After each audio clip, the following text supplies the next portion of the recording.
മുൻമന്ത്രിയും league നേതാവുമായ VK. Ibrahim കുഞ്ഞിന്റെ വിയോഗമാണ്. 73 വയസ്സിലാണ് അദ്ദേഹം വിടവാങ്ങിയത്. എറണാകുളം VPS ലേക്ക് ഷോർ ആശുപത്രിയിൽ ചികിത്സയിലിരിക്കെയാണ് അദ്ദേഹത്തിന്റെ അന്ത്യം. വിപിൻ സി വിജയനും ഒപ്പം റാഫി കരീമും ചേരുന്നുണ്ട്. ആദ്യം വിപിൻ സി വിജയനിലേക്കാണ്. വിപിൻ, അല്പസമയം മുൻപാണ് ഈ വാർത്ത എത്തുന്നത്. അദ്ദേഹം നാളുകളായി ചികിത്സയിലായിരുന്നു. എന്തൊക്കെയാണ് വിവരങ്ങൾ വിപിൻ?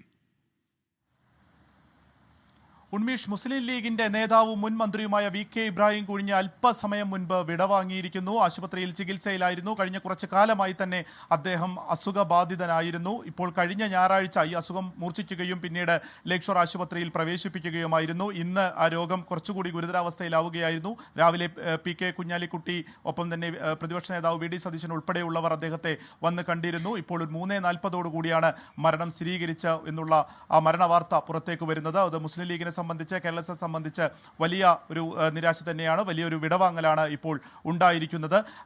4 തവണയാണ് അദ്ദേഹം MLA ആയി വിജയിച്ച് കയറിയത്. അതിൽ 2 തവണ മന്ത്രിസഭയിൽ അദ്ദേഹം മന്ത്രിയായി. അദ്ദേഹം അന്ന് നടത്തിയിട്ടുള്ള പ്രവർത്തനങ്ങൾ അതെല്ലാം തന്നെ വളരെ പ്രശംസനീയമായിരുന്നു എന്നുള്ളതാണ്. സംഘടനാ തലത്തിൽ തന്നെ ഏറ്റവും താഴേക്കിടയിൽ നിന്ന് MSF-ൽ നിന്ന് വളർന്നു വന്ന ഒരു നേതാവ് എന്നുള്ളതാണ് ഏറ്റവും പ്രധാനമായും വി.കെ. ഇബ്രാഹിം കുഞ്ഞിനെ കുറിച്ച് എടുത്തു പറയേണ്ടത്. മലബാറിന് പുറത്ത് മുസ്ലിം ലീഗിന്റെ ഒരു മുഖം, ഒരു പതാകവാഹകനായി അദ്ദേഹം എക്കാലവും പ്രവർത്തിച്ചു എന്നുള്ളതാണ്. ആ ഒരു പാർട്ടിയെ വളർത്തുന്നതിൽ, അതിൽ മധ്യ കേരളത്തിൽ അതിനൊരു വേരുണ്ടാക്കുന്നതിലൊക്കെ തന്നെ വി.കെ. ഇബ്രാഹിം കുഞ്ഞിന്റെ പങ്ക് നിസ്തുലമായിരുന്നു. അതുകൊണ്ട് തന്നെ അദ്ദേഹം വിശ്രമമില്ലാതെ, അദ്ദേഹം ഈ മന്ത്രിയായിരുന്ന സമയത്തൊക്കെ തന്നെ വിശ്രമമില്ലാത്ത ജോലി അദ്ദേഹം എടുക്കുന്നു എന്നൊക്കെ പലതവണ നമ്മൾ പറഞ്ഞു കേട്ടിട്ടുള്ള കാര്യങ്ങളാണ്.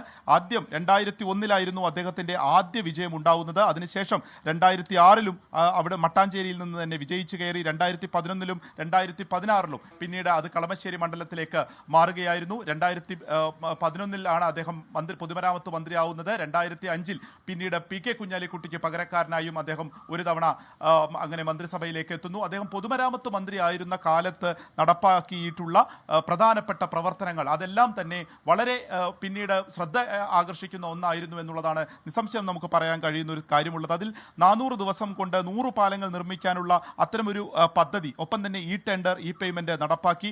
നിർമ്മാണ പ്രവർത്തനങ്ങളുടെ മേന്മ പരിശോധിക്കുന്നതിന് വേണ്ടി ഒരു ക്വാളിറ്റി ലാബുകൾ സ്ഥാപിച്ചു.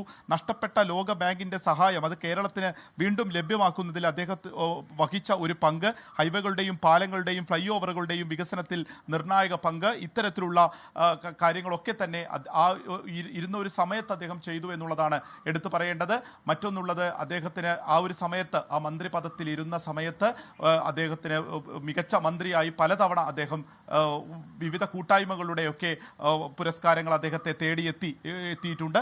ഇത്തരത്തിൽ അദ്ദേഹം ചെയ്തിട്ടുള്ള നിരവധി കാര്യങ്ങൾ ഇപ്പോൾ ഈ മുസ്ലിം ലീഗിന്റെ നേതാക്കളൊക്കെ തന്നെ ഓർത്തെടുക്കുകയാണ്. ആശുപത്രിയിലേക്ക് കൂടുതൽ നേതാക്കൾ അല്പസമയത്തിനകം തന്നെ എത്തിച്ചേരും എന്നുള്ളത് കൂടിയാണ് അറിയുന്നത്.